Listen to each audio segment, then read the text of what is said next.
This is the hero's bow in all its glory, sometimes known as the fairy bow or even the sacred bow and skyward sword. No matter the name, the bow is always obtained by our hero Link and is commonly known as the hero's bow. The hero's bow allows Link to shoot various types of arrow and diminish enemies from afar. It also helps Link to trek further through temples and eliminate temple bosses. A bow this important that has made its appearance in many Zelda games such as The Wind Waker, Twilight Princess, and even featured in the outcast of the series, Majora's Mask, must be hidden within Breath of the Wild, right? If it's been in some of the biggest Zelda games to date, it's only common sense to assume that someplace, somewhere in Breath of the Wild's massive Hyrule, the hero's bow sits waiting for Link. Sits waiting to be picked up and slay the various monsters roaming the land.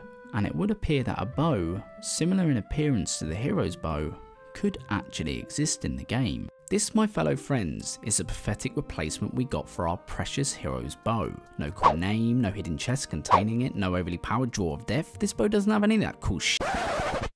I mean, sure, it looks similar to the hero's bow featured in Twilight Princess, but that's about it. You can't have an item that looks identical to the original and slap any old name onto it, especially when it comes to an item like the hero's bow. That's like having a weapon that looks like the Master Sword and naming it something completely trash. I mean, slapping a boring name on an iconic weapon kind of sucks the magic right from the weapon. The nostalgia that surrounds the bow comes from the very second you obtain it. Whether you find this mystical item in the deepest parts of the forest guarded by deadly Stalfos, or inside a once drowned ancient tower said to be protected by gods, or even in the hot climate of the desert within an old sand ship that's protected by a robotic skeletal pirate captain. Nothing beats finding this iconic deadly weapon. Obtaining the bow for the very first time is like pulling the Master Sword from its pedestal. You feel powerful knowing you can take out enemies from a distance quickly and efficiently. Excitement kicks in knowing that previous activities and puzzles that required the use of the hero's bow can now be challenged and completed. But why wasn't the hero's bow a featured item in Breath of the Wild? And how will it make its epic comeback in Breath of the Wild 2?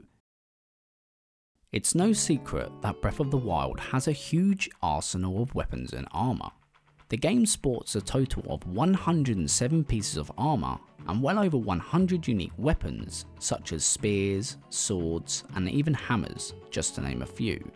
With over 20 different bows alone, it's hard to understand why the most known bow in the Zelda series didn't make the cut. If we take a brief look into the history and use of the hero's bow, we can see that it's usually found within an old forgotten place, such as the inside of a temple. And what does Breath of the Wild lack? Temples. The lack of dungeons and dungeon items could explain its absence, although they could have used the Divine Beast as a means of gathering the hero's bow and possibly other dungeon items. But Breath of the Wild wasn't created to revolve around dungeons like previous titles. It's a do what you want and go where you want game that has zero boundaries or restrictions to the player. But what about buying or renting the bow like in A Link Between Worlds? Well, Breath of the Wild is supposed to be more of a survival adventure, where finding food and weapons to survive the harsh conditions of Hyrule is basically the main aim of the game. Being able to just buy the bow wouldn't really fit within the game and is a lot less rewarding to the player than actually earning it. So the big question still remains, how can the hero's bow make a return in Breath of the Wild 2 if it didn't make the cut in the original game? Well, apparently Breath of the Wild 2 will see the return of dungeons in a much more linear experience than the original game. Unlike Breath of the Wild, that gives freedom to the player after they leave the Shrine of Resurrection and obtain the glider, Breath of the Wild 2 will be somewhat more restricted at the start of the game, and is said to open up more after clearing the infection of Ganon from location to location. Assuming that clearing the infection means beating a dungeon and killing its boss, which I believe to be the case, could mean that we possibly might just see the return of traditional dungeon items such as the claw shot or hero's bow. It's still hard to understand why Nintendo didn't make use of the hero's bow in the original Breath of the Wild, especially given the sheer amount of bows that are in the game. Not even one of the many usable amiibos drop it as a unique item like the Twilight Bow or various armor sets that can be obtained. Interestingly enough, the various arrows that Link has used in combination with the hero's bow exist in the game. Fire arrows, ice arrows, and even bomb arrows are all ammunition that has been used with the hero's bow. Many believe that the iconic bow does in fact exist in the game, but in the form of the Traveller's Bow because of the similarities to the hero's bow from Twilight Princess. Yeah, sure, they look somewhat similar, but you could say that all the bows in the game are basically the hero's bow because of the shape and colour of bows are all pretty much identical. Comparing the two bows side by side, it's hard to see how people can justify this being the hero's bow. In my honest opinion, I don't even think they look all that similar. One is a dark brown, while the other is a lighter brown. The two ends of the bow from Twilight Princess look to be coated in some sort of bone, whereas the Traveller's Bow has some sort of blue wrap, possibly string, which can also be seen on the front of the bow as well. The guard on the front of either bow is similar in shape, but both clearly have different designs.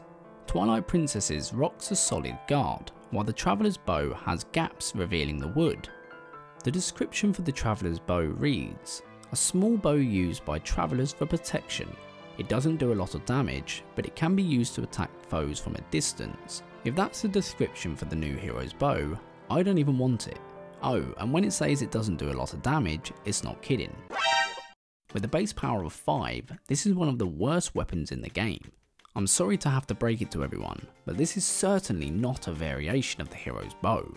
When Breath of the Wild 2 finally releases, I am 100% sure we will see the special bow return. It may not be named the hero's bow, so to speak, but a bow that doesn't break and can be obtained through a difficult challenge is enough to make it worthwhile to me.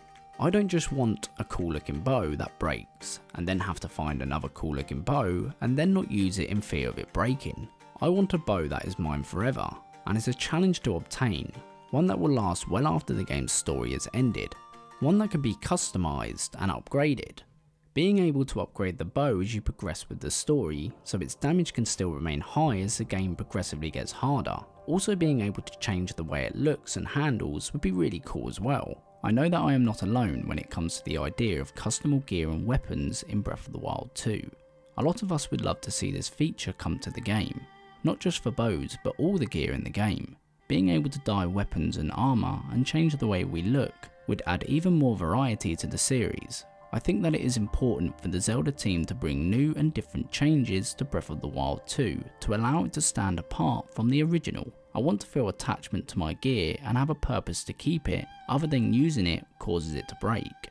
I am by no means suggesting that the weapon durability system should go, as I am actually for this feature, but I think that the further you get into the game and story, you should encounter unbreakable weapons that could be repaired instead of completely lost. Breath of the Wild does have a unique number of different bows with different perks and traits, such as being more accurate or firing more arrows at once. And while I do love the variety of weapons that Breath of the Wild has, I do also believe it is important to have special weapons that have a much more personal meaning to the player, like for instance the Master Sword that never breaks.